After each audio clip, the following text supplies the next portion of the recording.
Is anyone who don't speak Telugu here? You don't speak? Second language. Yeah, it is. Good, good. Yeah, that's like he's saying like we all speak one language. Yeah. Yeah.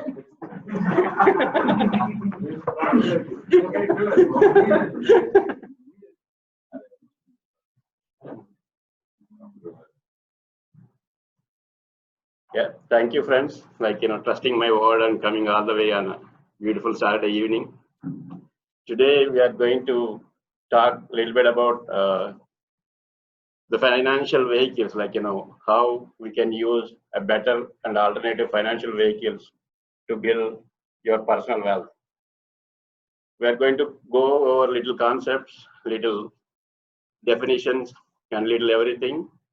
And at the same time, I want to give you my disclaimer saying that, like, I'm not a CPA, I'm not a tax advisor, or neither a tax attorney or anything. But he is once upon a, like, financial advisor. Now he's no more anyway. And he is my advisor. He is there in the business for more than 40 years. And he is working with, he's my advisor in setting up all the 401ks and Roth IRAs and work on the retirement plans. He is going to talk about how to set up alternative to your 401ks or whatever we have in the retirement setups. So let's welcome Rick Kandikoski from Phoenix.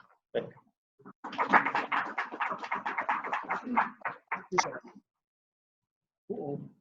I can know that picture. Hi. Who's my client already? Yeah.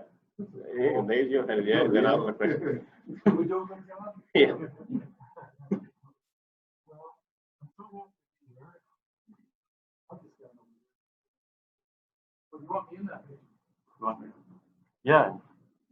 We'll direct your picture. Where do you want me to stand? No, you can stay wherever you want, but we'll direct you. Today, I'd like to start presentation. It's about the self-directed world of investment. Self-directed meaning no history. He's screwing up a little bit today. We had a good talk over lunch, so I deleted some slides and I want to concentrate on some other things after we have this chat. But the whole history is, I've been blessed to have good mentors in my life. I was a financial advisor, licensed and all that stuff. 20 years ago, if you said to me, Rick, how do I buy real estate inside of a self-directed IRA? Even if I knew, I was not allowed to tell you. I get fired. So I started this company 16 years ago when I found out the power of the self-directed world. So I just want to share some history and some ideas. And if we have any questions as we go along, please just put your hand up, okay? As I told the fellows in the back. If you don't put your hand up, you'll forget, and I know I'll forget. Okay? So, and that at the end of all this, we can have some one-on-one consultations, and tomorrow some more. And I just let's just have some fun. I like to have fun because this presentation could be dull and boring, looking at graphs. But I don't do that. Yes, sir. Why would you be fired from it? Oh, good question. Okay, so when you have a securities license, you're a financial advisor. You have to have a broker-dealer, like a realtor has to have a broker-dealer. You can only sell what they sell. In other words, their book of products, that's all I could mention. So liken it like this. If you go to a Ford dealership, they'll spend all day with you, show you 29 models of Fords, right? And the finance manager will try to get you a good deal. But at the end of the day, what does he have to sell you? A Ford, right? He has no choice. Well, think of me as CarMax across the street. Now you can buy whatever you want. I just want to show you how to do it. Okay, does that make sense? I've got clients who are vice presidents of major brokerage firms. They come to me for their money, but they can't tell their clients. Now, that's just not right. Right? Okay, let's have some fun. This is my favorite slide. Anybody agree with that? Said no one ever, right? Okay, so I just want to go through some history, concepts, ideas, and then they'll go in conjunction with what Christian's going to say. So just have an open mind is what I'm trying to say, okay? I spoke to the Arizona Association of CPAs 2 summers ago. A lot of CPAs are getting the securities license for added revenue, right? So I beat up on security guys on my presentation. At the end of there was 100 people in the room. At the end of it, 50% were going to kill me because I was putting trade secrets up there, right? The other 50%, wow, that was awesome. Didn't know that. So, well, does everybody any dream like I do? Please, somebody. This is my thoughts when I'm in the hot tub in the morning. Okay. So let's put a little wrinkle on. This is how I really think. Tax-free. The whole theme of this is, how can we use our retirement dollars efficiently and hopefully tax-free? So anybody okay with that? Or do you all like to pay taxes? Good. Okay. So 90% of real estate, of millionaires come through real estate. This is going to be real estate themed, but keep your mind open for other besides real estate. So 90% of millionaires did so buying real estate. Funny thing is, 90% of our clients that call in want to buy real estate. I get calls every day. Rick, how do I buy a house inside of a retirement account? And we show them how. And we also try to show them how to do it tax effectively. So this past 16 years, we only do 2 things: self-directed IRAs and self-directed 401ks. Okay. The nice problem we have is we've done thousands of them. So we have a lot of satisfied clients. So I'm going to think of you because you're the only one in this room. Okay? Okay. I told him I was going to pick on him earlier. Okay. So here's our goal, simply put. Why don't we show you ideas how to parole your dollars and set them free? That's all we're here to do. If you've accumulated some wealth and you have a good financial advisor, I'm happy for you. But if you want to step outside what he can sell you in his realm, talk with me. I don't have anything to sell you. I just want to teach. So we have thousands of clients, and we have freed up literally, I don't even know how many hundreds of millions of dollars that are now in the hands of our clients to do what they want to do. I think that's pretty cool. I just had dinner last night with a client of mine. He lives in Australia, and he's up for vacation. He's American. I did a plan for him a few years ago. He has 42 rental homes in his self-directed account. Every 30 days, he gets 42 rents. Do you think he cares what the stock market does? That's guaranteed. Oh, whatever we do, our clients end up with checkbook control. Who's my clients? Do you have checkbook control? So, if you have control of your dollars, would you like control of your dollars? That's all I want to try to show you. Okay, why listen to us? This is a little commercial here. We've been on the first page of Google for 12 straight years. I've got a great SEO team. Okay, where do you think my SEO team is? Take a guess. India. So I've always thanked them over the years, and they say nobody thanks us, but they do such a good job for me. So last year, you know what I did? I flew over to India to thank them, and I had so much fun. I was telling the guys in the back. Sam Patel is my head engineer guy. I didn't realize Patel was like Smith, right? So Sam's picking me up. We're driving along. We come to the stoplight.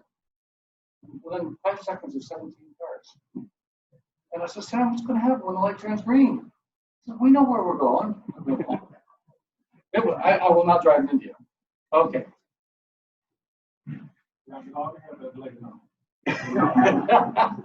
And sometimes the light is just a suggestion. So when you see this, ready? You can tell I don't like the IRS, right? You think of this. Okay? So they have a simple solution for you. You want to know what it is?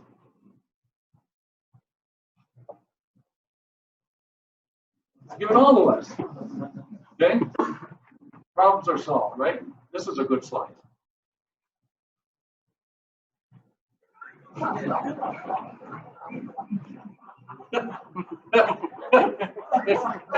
It's theirs anyway, right? Okay, so 66% of Americans are financially illiterate, and that is not a bad thing to say. All it means is they don't know what they don't know, right? Heck, I don't know how to do a heart surgery, but I'm heart surgeon illiterate. So the key to the answer is financial education, and hopefully I do a little bit for that for you today. Knowing the rules is really, really good, and I'm going to show you some cool rules today. Oh, this is a rule. Well, I'm from Canada, so we were part of the British Empire too, right? So we still have Queen. I had a business in Canada. I was doing about $3 million a year 30 years ago, 35. And this little twerp comes in from IRS, the Canadian equivalent of the IRS. I'm going to tax you differently. I said, no, you're not. He said, yes, I am. So we went to court. So that's me, okay? There's the Queen. There's my court document. I beat her 5, okay? I won, she lost twice. Took her to court again. So I hate taxes. One of the reasons I moved to the United States was the high rates of tax in Canada. Another fact. Can I move this out of the way a little bit? Okay. Is anybody here who's a financial advisor? Oh, good. Say that? I already told my disclaimer, I'm not a financial advisor. Okay, so I'm a little opinionated and I like to have fun, but this is a fact. Financial institutions, financial advisors, and insurance people. I know somebody here who's got an insurance license. They're not your friends. In my world. Okay? Just like the Ford. You can only sell a Ford. I can sell CarMax. I don't sell anything, but you get the drift, right? So they're all there to sell and push their own products. Everybody heard of TD Ameritrade, right? So what do they sell? Stocks, annuities, bonds, CDs, futures, mutual funds, stocks. You ever heard of Chucky Schwab? Yeah. What do you think Chucky sells? Same thing. In my opinion, the only difference between Chucky and TD is what corner they're on. Okay? What's missing? Now, this is real estate theme, but keep your mind open. So, this is kind of cool. TD had an ad recently. No hidden fees, no platform fees, no trade minimums. Look at that, hidden down bottom. Service exception fees. Why? All investments involve risk, including loss of your money. Okay? So, Citibank, this is fun. We'll create momentum. You with me? Sure you will.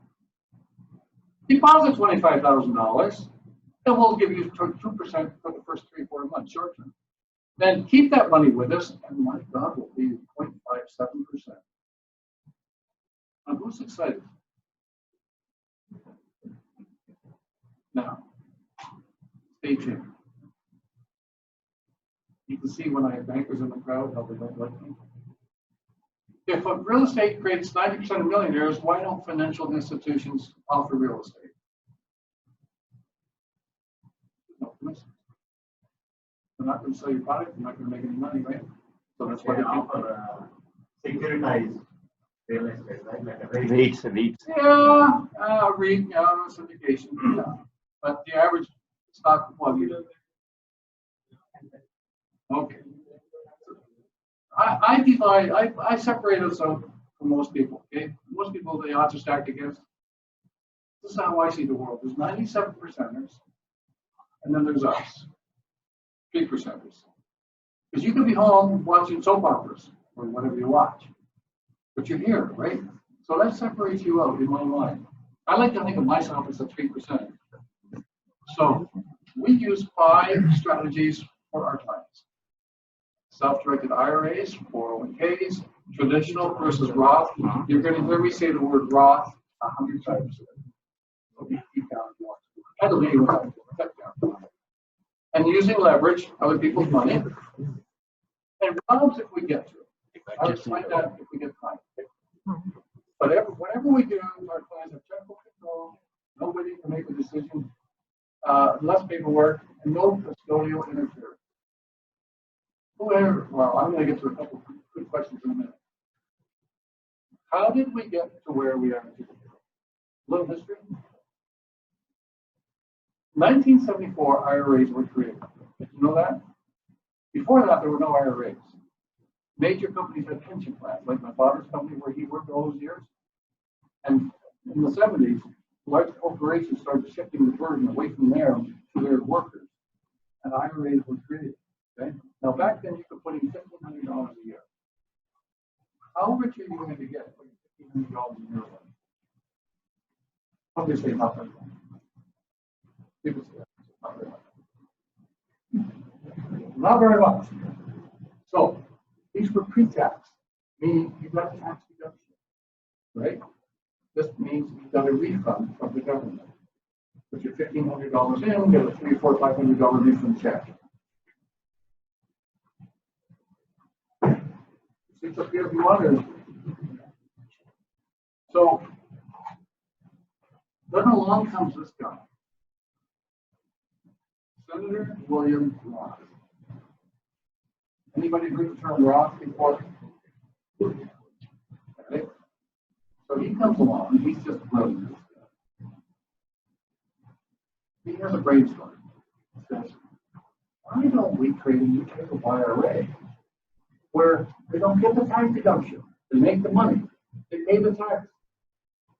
And then with the leftover money, then they can put it into an IRA. You with me? So he takes it to Congress, gives them the idea. This way, he says, we don't have to send out all those pesky little $500 refund checks. And they go, this is pretty good, right? So in 1978, Roth IRA came in. They took his name. So Roth doesn't mean anything. It took his last name. Ends up into a Roth IRA. Hands up. Who likes a Roth IRA? Nothing yet. You said something's coming, don't you? Okay. Who's got a Roth IRA? Who likes a Roth IRA?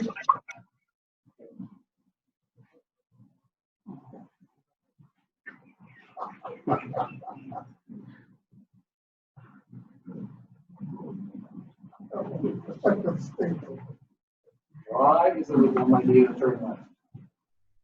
Okay? Because Congress didn't think about it. They didn't go past their own noses. There's such a hurry to get ready for refund checks. They limited to how much you could put in, but here's what they didn't limit. How much you can earn. And they still haven't to this day. Okay? Stay posted on your route. So Senator Roth is our hero. Why? Because once Congress approved his idea, Roth IRAs became law in 1978. Okay? So this is what we shall all be doing. I went down with the Roth. So Roth IRAs are one of the dumbest ideas ever created. Congress. Pure awesome. So, I tried to get him to smile. Okay. So, simply explain, with the Roth IRA, you pay the tax going in on the seed. Let me get the tax for free. Any questions on that? How many times have I said Roth? So, Senator Roth is a brainstorm. Most Congress. Another fact, who knows the Rule 72? Who practices the Rule 72? This is a neat rule. Try to remember it and try to pass this on to your children, and grandchildren, and nieces and nephews. Because they can do this as a prism for everything they do the rest of their life. They'll make a lot of money. So what is the Rule 72? Simply put, 72 is the constant number. Whatever rate of return you can get on an investment, you divide it into 72. And the answer is how many years it takes you when you double once. Okay? Here's an example. What if you get 9%? Can we get 9% in some of your investments?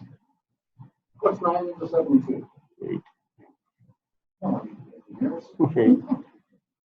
8. What does that really mean? It means every 8 years your money will double.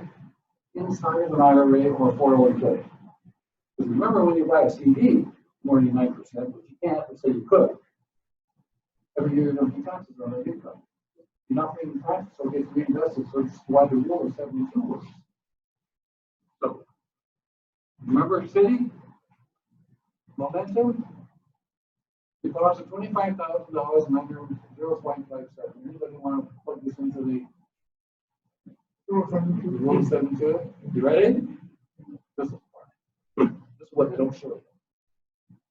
What's 0.56% into 72? 0.57%. You said, maybe yes. It's 150.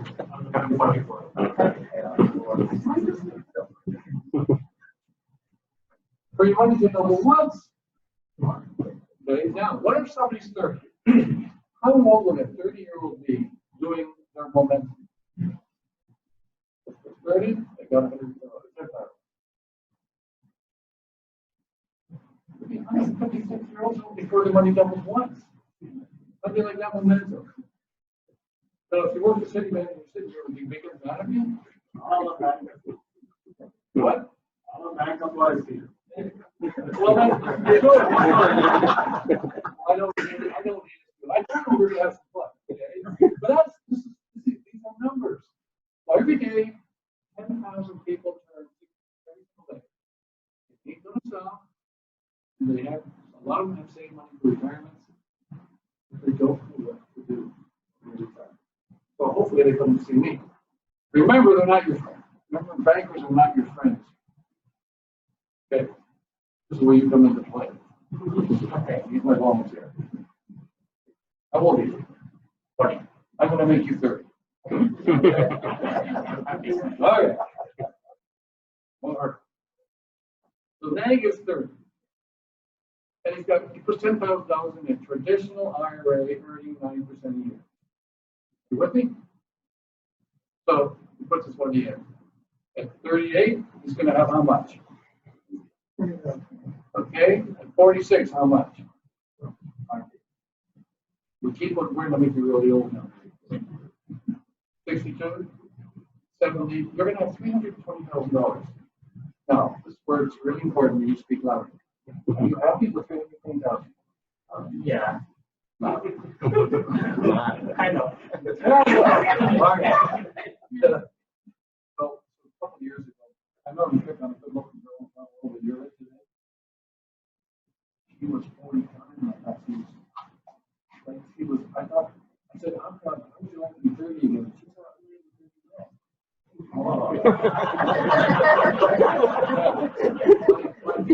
really, really good. Okay. So smart investing strategy, right? The first strategy we like to use is a self-directed IRA. What does that really mean? What checkbook people, they come to us for an IRA. This is their current IRA. We move them to a new custodian and set up a new IRA. Now, custodians don't offer checking. Okay? So what we do is we create an underlying LLC owned by the IRA. Now, the LLC can go to any bank they want to and won't put up a checking account to keep it local. So then we move the money from number 1 to number 2 to number 3. And now the client has checkbook control. So if they buy a piece of property, they don't leave the LLC, but it's still inside the IRA. They don't have to go to the custodian. The custodian doesn't even know what you're doing. But the way we do it, the custodian's up to use. Once a year, they said to our clients, Mr. Smith, how much is in your LLC? Because we don't know what you've done. You tell us what's in the LLC, and that's it. Okay, a couple of rules. Who are there's 2 rules for IRAs. You want to disqualify people and things you can't invest in. So disqualified people are things. It's you, meaning your IRA can't do business with you. Okay? Can't buy a house from you. Your spouse is disqualified, your children, parents, grandparents, grandchildren, and their spouses. So it's a linear disqualification. Where's your brother? He's over here. Where's your good friend? He's over here. He's not disqualified. She is. Okay? So, a disqualified person simply is the IRA can't have anything to do with them, and they can't have anything to do with the IRA. It's a really easy rule to follow. Okay? Examples. Your daughter's going off to college. You got a ton of money in your IRA. You want to buy a condo, let her live in it for 4 years, and sell it and make a profit. Can you buy the condo? No. Well, can you buy the condo and let her live in it? She's disqualified. That's what I'm meaning of disqualified. She's receiving a benefit of the IRA and she's not allowed to. Now, your niece could live in it. Okay? So, your granddaughter wants a loan, help with college. Can your IRA lend her the money? No. Why? She's disqualified, right? Along comes your niece. She says, hey, can I have the loan and the condo? Can you do it? Yes. There you go. That's just an idea of what a disqualified person is. So the other rule. There's 3 things you can't invest in into an IRA. They're called PTs, prohibited transactions. You cannot invest in life insurance, shares of an S corp, or a collectible. That's like one of card. It's for sale if anybody wants it. It has 135 miles an hour, so it's 40 years old. So, think with me, hopefully. If these are the only rules limiting what you can do, the whole world is open to you. I'd like to tell my clients, I'm not taking you away from the stock market or taking anything away from you. I'm just opening up the rest of the world for you. Okay, this is one part. What's better than using your own money? You got it. OPM, other people's money, right? I think you're going to touch on that a little bit later. What if your IRA doesn't have enough money? IRAs are not allowed to borrow, but not from a disqualified person. Okay? So look at this guy. He's got his arms out 6 arms. He's borrowing on behalf of the IRA. He's not borrowing, the IRA is borrowing. So now your IRA doesn't have any limitations. Anybody who lends to an IRA, either a bank or a person, cannot ask the IRA owner. It's called a non-recourse loan. I just don't know that. Okay. Commercial, we have 4 or 5 banks that will lend to IRA. Sure. Non-recourse. Sure. A non-recourse loan. Let's say I'm lending your IRA money, or a bank is lending your IRA money. They can't ask you a guarantee, so they have no recourse against you. Okay, now so they can put a lien on the property inside the IRA, but they can't touch you. And that goes through if it's a private loan or a commercial loan. Most of the banks that we have will go up to normally 65. We actually have a bank that will go to 75% loan to value. Means your IRA has to come in 25 to 85%. Now, how about this one? More banks don't lend to IRAs. So lend you. Who's the bank is here? He said you're always right. Yes. So you want to do the billion. So a guy comes in off the street and step down and 600 or he's going to do the mortgage. Here, like the IRA comes in 35% down and you won't lend to them. Doesn't make any sense. Private loans don't have any loan to value. I'll get into that in a bit. Let your mind get around unlimited leverage potential. It's huge. Or the third strategy is Roth. Traditional IRAs, when you take the money out, you'll have to pay tax. For the Roth IRA, you've already paid the tax going in, so the money comes out free, right? So, 2 rules: Roth IRAs have to be in existence for 5 years, and you have to be received at 69.5. And I like to say it this way: the money in the Roth IRA goes tax deferred every year, tax deferred, and life insurance 59.5, tax deferment goes away, and now it's all free. I happen to go over 59.5. I'm all, wow. How much tax am I paying? This is, now, remember I said Congress didn't think things through? Okay.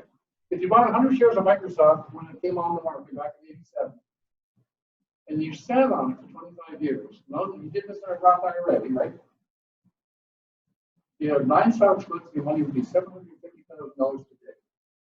How much tax would you be paying on that? 0, right?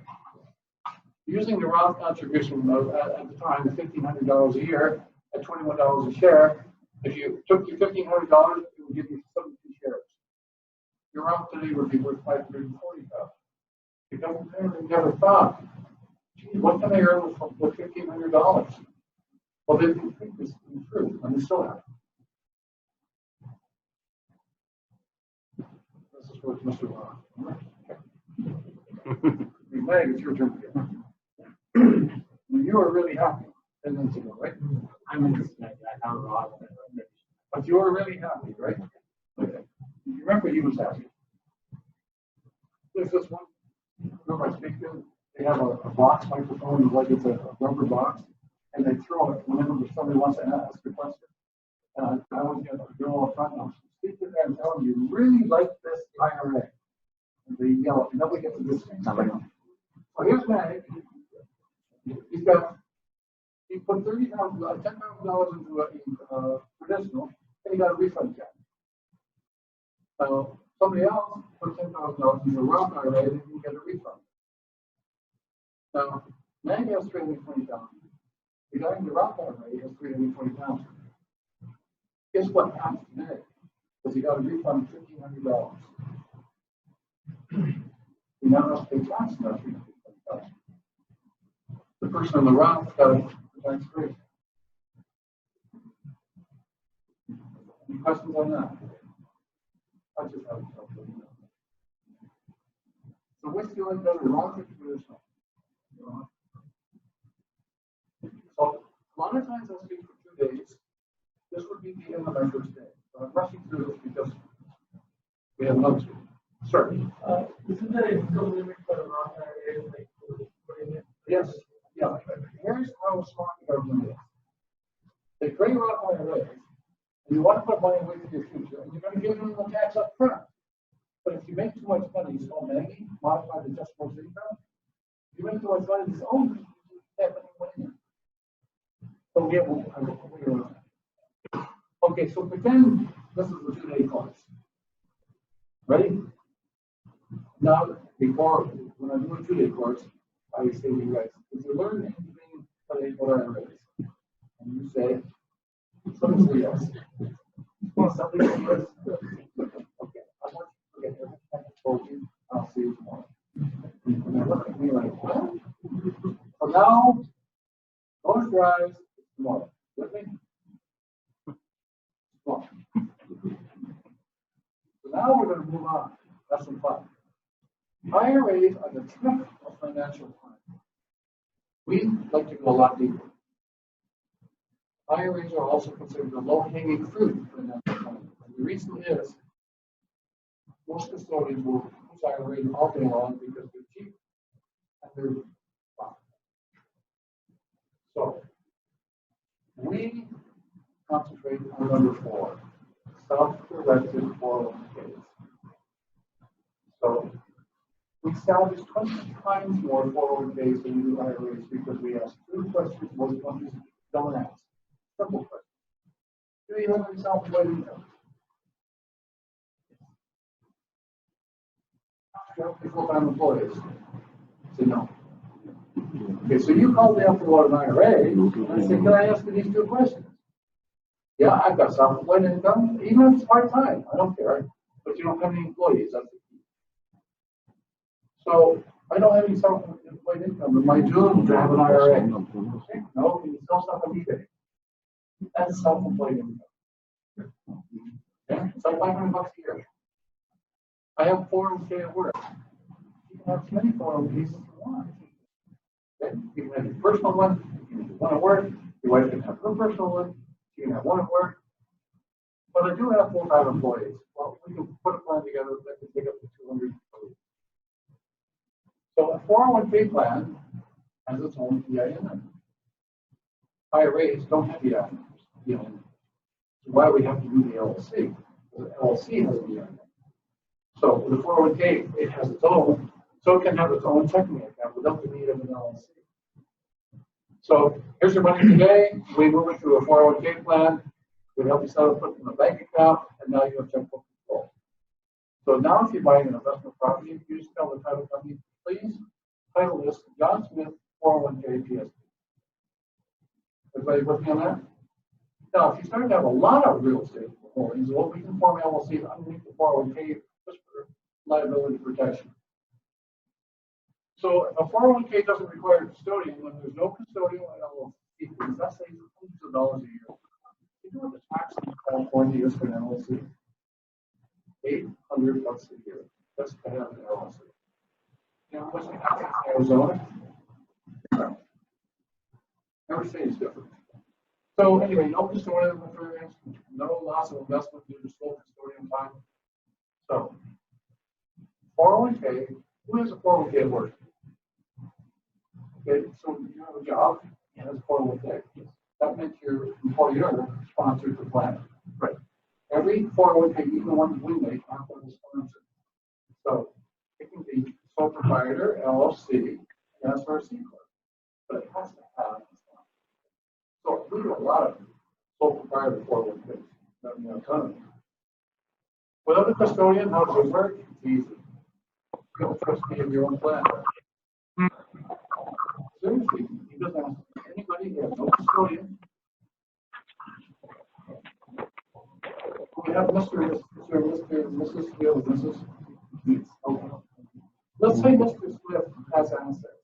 IRAs, 401ks, near 0403B. Mrs. Smith has assets. Now, IRA, by its very definition, is individual retirement account. So this happens.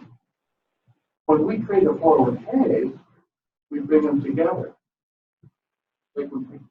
All their assets have to go into one plan.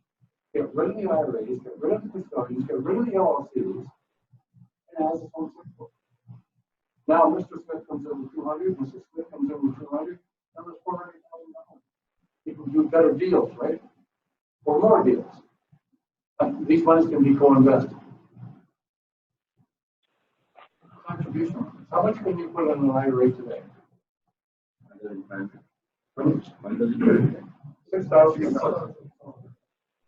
$6,000 or $7,000 to do. That's it. Yeah. In today's world, how rich are you going to get in $6,000 a year? Same with the $1,500 back in 1974.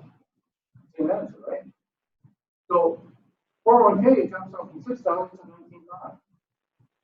And if you're 50 over, it jumps from 7,000 to 26,000. And that's just the first bucket. There's two more buckets. We can show you how to put in $56,000 or $63,000 a year per person in the 401k. Okay? So we're going to try the 6,000. Who talked about Roth and limitations? Was it you? Okay. In 2006, the laws changed for our favor. They now allowed us to incorporate Roth into a 401k. Before that, you couldn't. So in 2005, I have married couple with dentists making $400,000 a year. They can't contribute to a Roth IRA because they make too much money. Now in 2006, 401k with Roth, there's no income limitations. 401ks have different rules.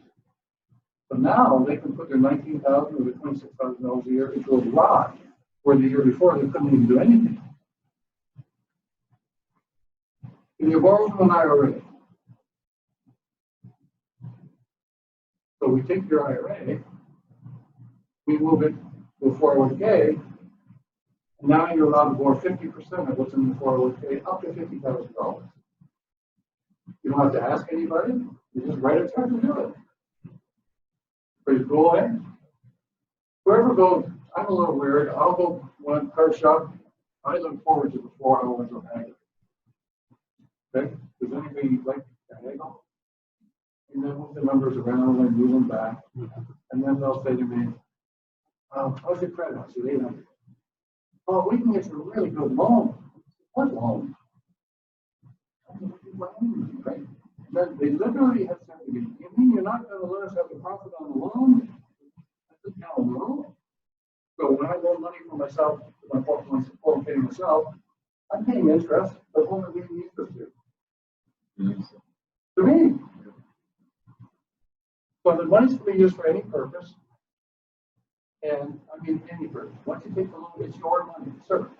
So he said you can borrow up to 50,000. 50% of what's in the 401k. Sorry? What kind of documentation do you need? What kind of documentation? What?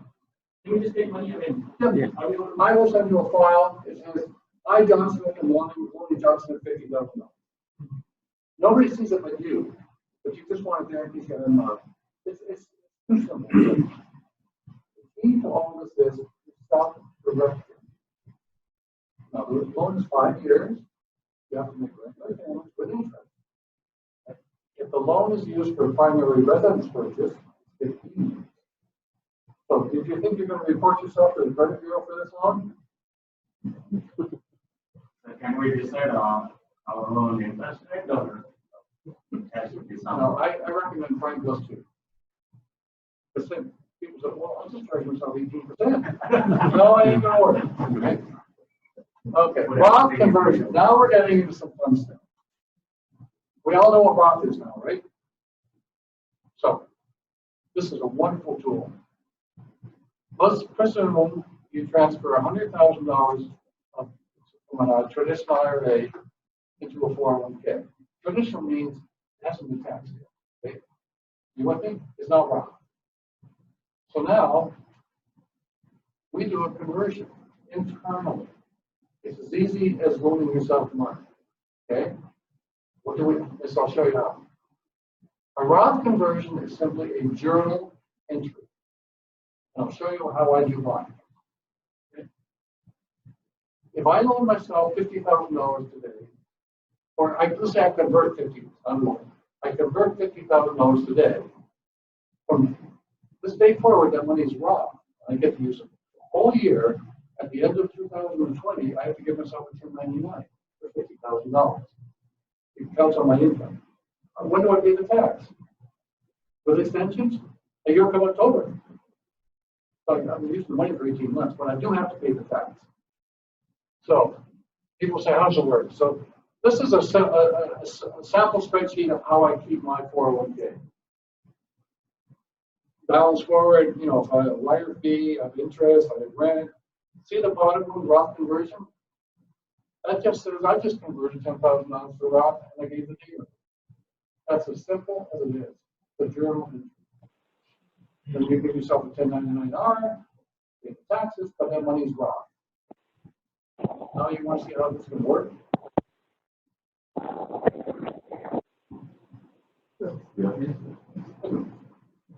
Okay.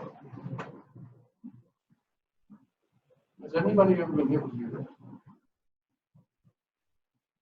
A sneaky little tax, but it's a real tax. Right? The important idea is, do you want to pay of it or not do it? And I prefer not do it. So it's a sneaky little tax in 1950. And the reason the tax scheme was paid, back in the 30s, the guy died. He left a certain will to his university. And the university bigwig says, I think we're going to do a certain bill. And there was, hey, wait a minute, we're tax exempt. Why don't we run the sugar mill, make some money? We don't have to pay taxes. So that's what they started to do. Well, the other sugar mill owners said, this isn't right. They went to the government in 1950, they made a rule called U.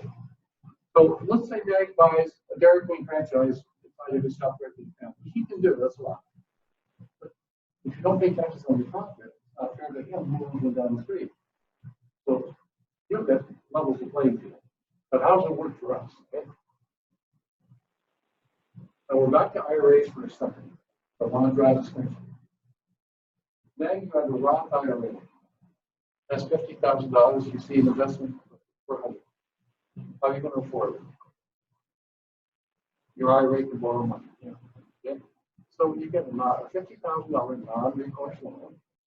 Now you add $100,000, right? You buy the property. and you sell it for 150. And you're going, hey, I just need $50,000 profit tax free because it's inside a Roth IRA. Isn't that what most people would think? At least somebody's not using it. Wrong. So, if you take the non-recourse loan, the whole property has to be on the Roth IRA? Yes. Because the loan So there cannot be any partners. no, the loan, there's a way to do that, but not in this example. The IRA is 50, it's 450, so now the IRA has 100,000. It has, it owes 50,000 to lend. So the OPM Yes. put extra money into the Roth IRA Right. and buy the property. Correct. That's what the OPM. So you think, hey, I just did this in a Roth. I made money tax free. And the answer is, no, you did not. Because the government comes along and says, 50% of that profit came from the loan, which wasn't Roth dollars to start with. So that $50,000 profit, we're going to tax 50% of that. Okay? So 37%, that tax rate is 37%. So you think you just, pay a whole bunch of money, you just have to pay $18,000 in taxes. You didn't even know the tax existed, but it's for real. And you say, so now we're going to have some fun. Non-recourse loan veterans, 401k owners like IRA owners cannot sign for the loan. Non-recourse. But this is a really big one.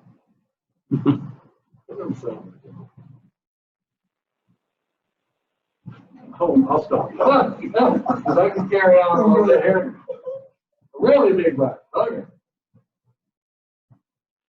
UBIT doesn't apply when a 401k uses it. It applies when an IRA uses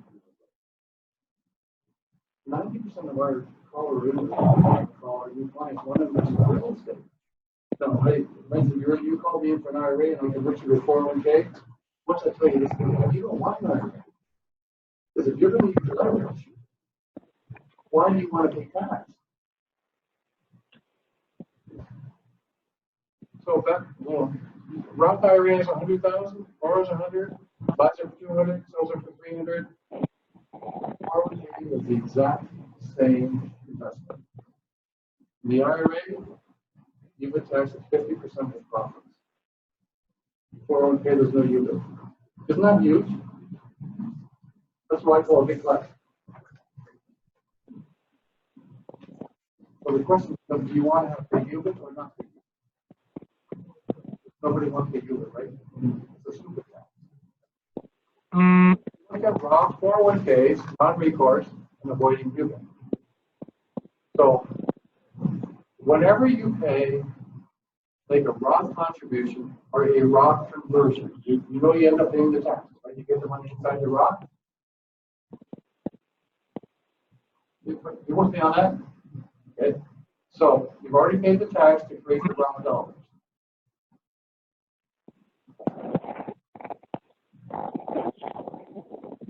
How about paying no taxes with real estate investments? This was focused on real estate. Chris has got some other ideas to share, but I just want to show you a concept.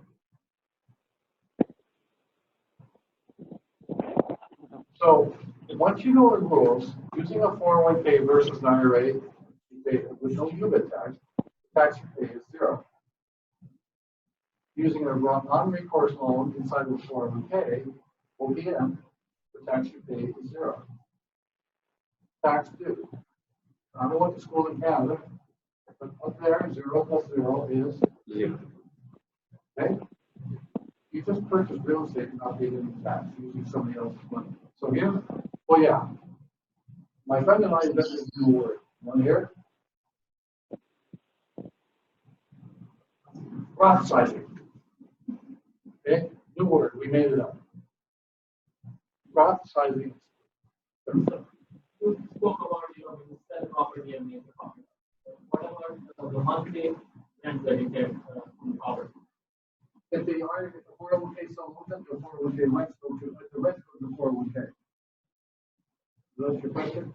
So, okay, so if the part of it goes from 401k, the part from personal finance.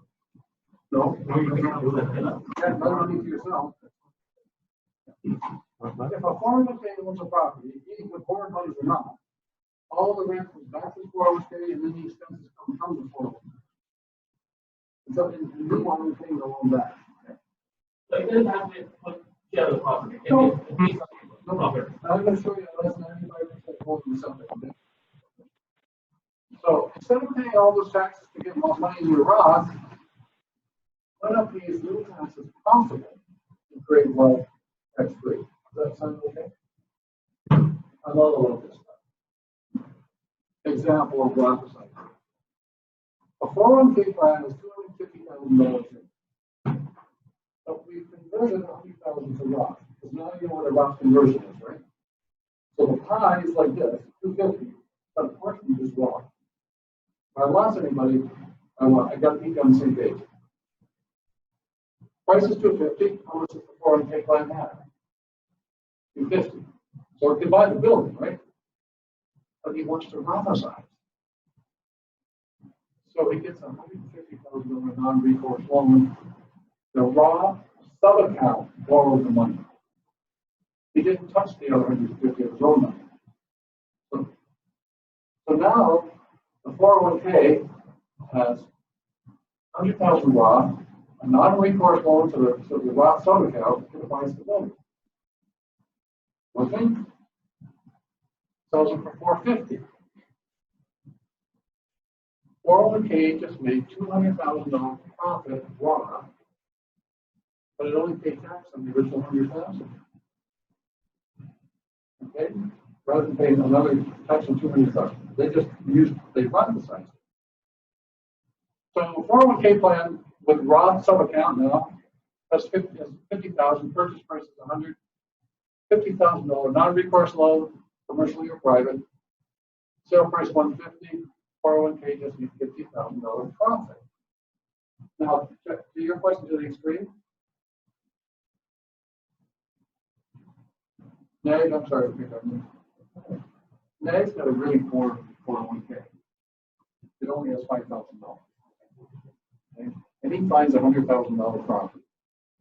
Now, a bank won't do this deal. It's a little kind of hard, but Uncle Rick will. Okay? So you say, Uncle Rick, would you mind lending my $5,000, $95,000? Because I got to get up to 100. Right? $95,000 loan, definitely private money. Sale price 150. What just happened? Nag just made $50,000 profit, and all they ever paid was tax on $5,000. So the sky is the limit. Can you repeat that example once again? Hmm? Can you repeat it once again? Oh, sure. Okay, Nag has got a really bad 401k, right? He's only put $5,000 in, but it comes across a great deal. He can't afford it, so OPM. He comes Uncle Rick. And I say, I'll lend you the $95,000 with 6%. And you say, fine. So now he's got the $100,000. He buys his property for $100,000. He gets to sell it for $150,000. So this 401k just made $50,000. Roth profit on borrowed money inside a 401k. How much tax is he going to pay on that $50,000? Zero. So, a lot of you guys in this room know each other, don't you? Yes. Okay. Pretend you're brother A and brother B. This side's brother A, brother B. I have two clients that came to me from the Midwest 5 years ago. They had $500,000 IRAs, traditional. I moved them to 401ks because they qualified. Then I had them each do a $10,000 Roth conversion. Each one. So they got a little sliver of $10,000. So brother A, you guys are brother A, you find a purchase investment for $100,000. You got $500,000. All you want to do is use that $10,000. So brother, you say to brother B and your few friends over here, hey, you got some capital. I got the idea. I'm properly structured. Would you mind lending $90,000 to my Roth sub-account? Okay,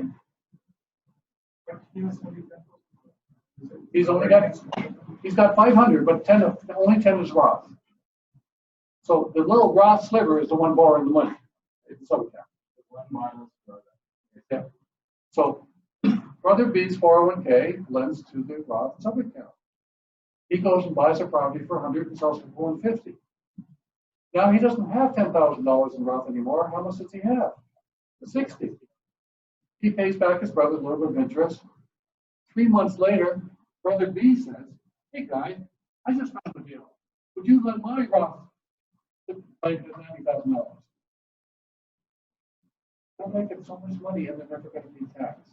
So think of you guys here as a whole bunch of banks. Is what I'm trying to get at. Does that make sense? And I'm just using real estate as a tool here. There's other tools. We should still pay the expense for $100,000. He's going to pay interest to Brother B. Yeah, so it's not going. Making 50,000 minus the expense. He's making 95,000 minus the interest for 3 months. Now, Brother B's only charging 6%. That's what, 6,000 a year divided by a quarter, $150. No, but I would be interested in 20%. Are you going to bankers? Okay. All right. And just about that. Okay. So summary. This is me dreaming again. Okay. Sure. When you do what now? Say it again. Yeah.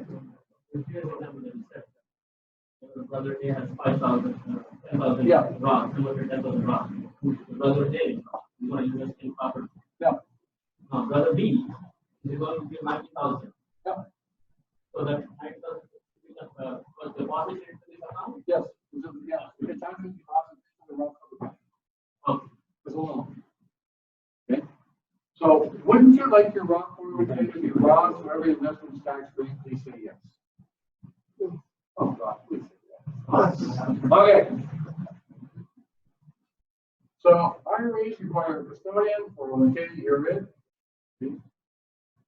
Lower contribution levels, much higher contributions plus profit share. No loans from an IRA. The only way you get money from an IRA is to pay tax and penalty and take it up. So you have loans from the 401k. Now, one plan per person because it's an IRA, one plan for both husband and wife and partners. Sometimes these are called solo Ks. Do not solo K. A solo K can include wives and partners. So if we have a husband and wife and 4 kids and they're all partners in the business, that one plan covers everything. UBIT applies, no UBIT. You need LLC, blah, blah, blah, blah, blah. Okay. So these are things we just learned. I can charge it for the next question.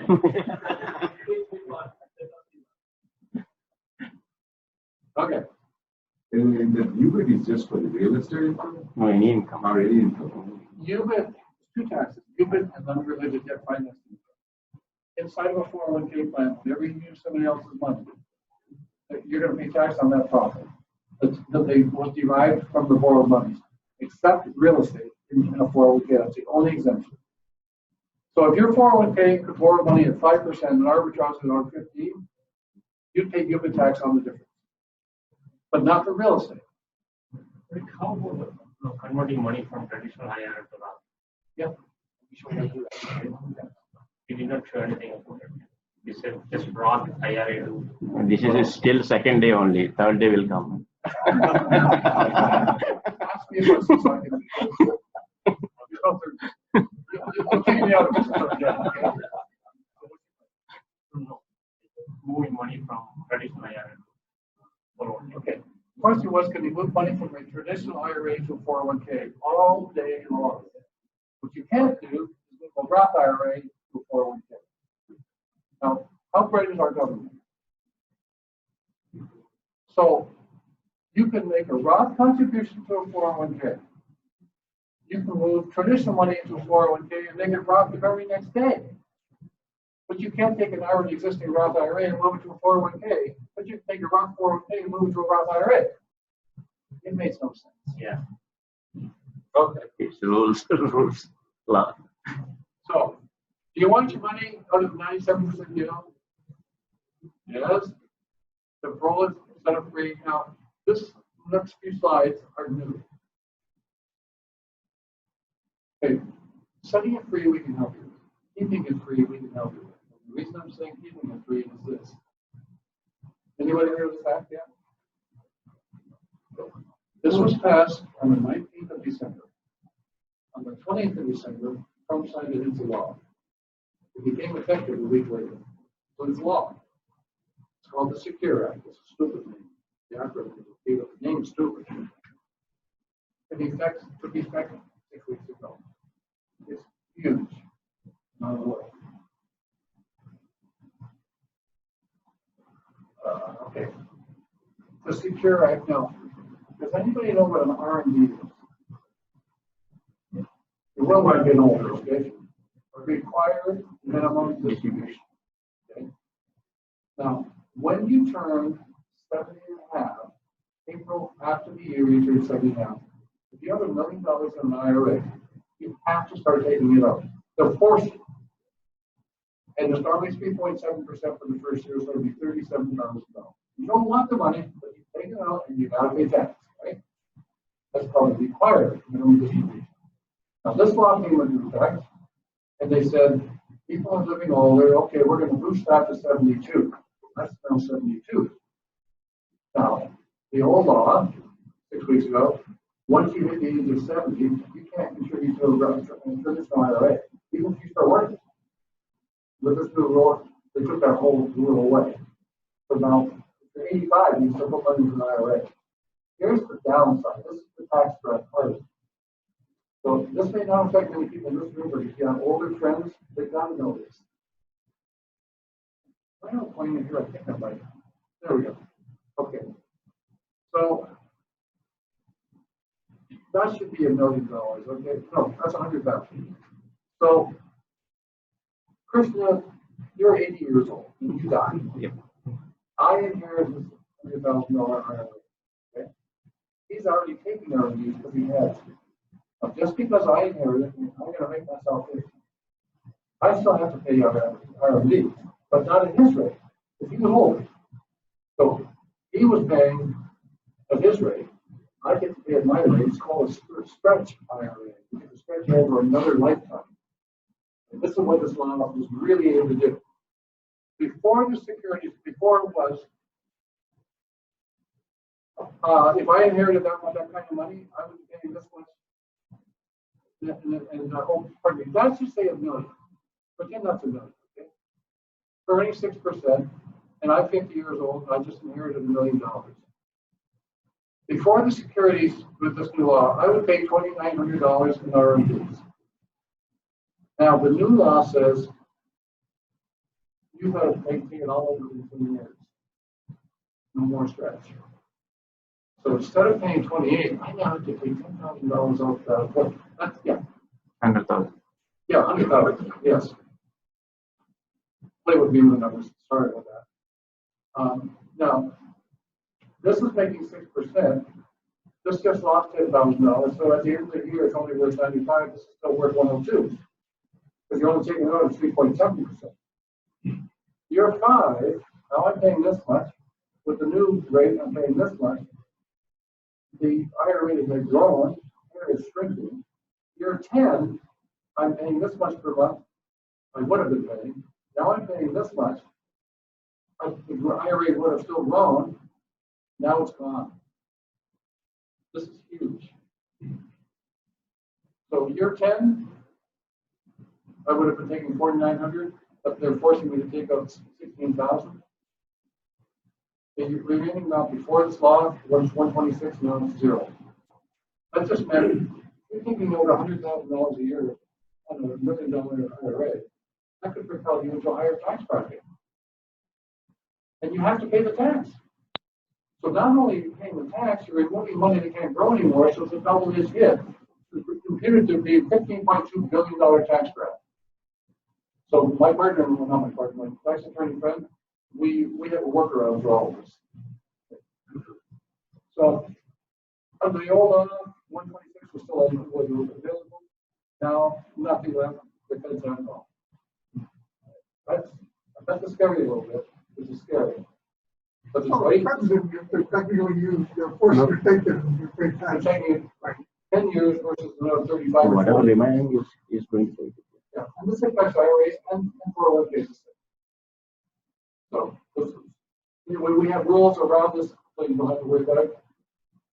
And that is, oh yeah, I brought some copies of the rate changes. They're in my bag here.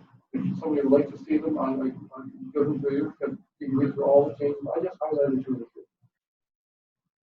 And, okay, this is fascinating. We do teach them the advanced tax strategies, but we want to get into that. Okay. That is our contact information. That's all I have to say. Now, I'm going to be here for one-on-one consultations. I know they're in LA. I'll be here tomorrow, for example, if people want to talk.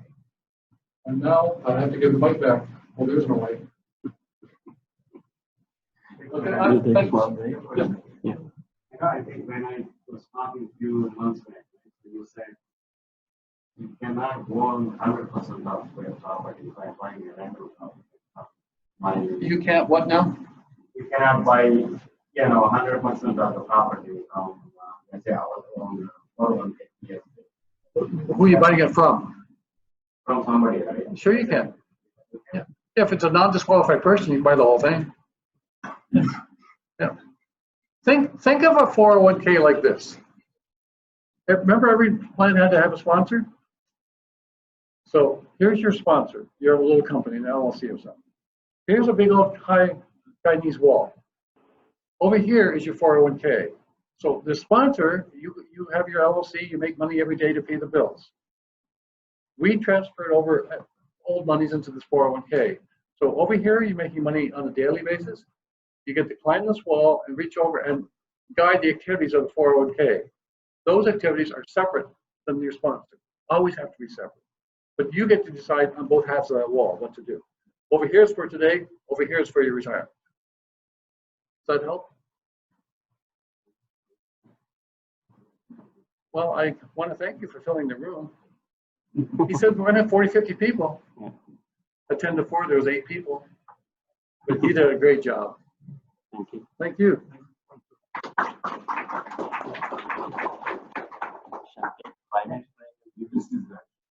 So sorry. Thank you. That was wonderful presentation from Rick. Thank you, Rick. We'll take 5 minutes break and we'll, I'll share something with you. Yeah, yeah.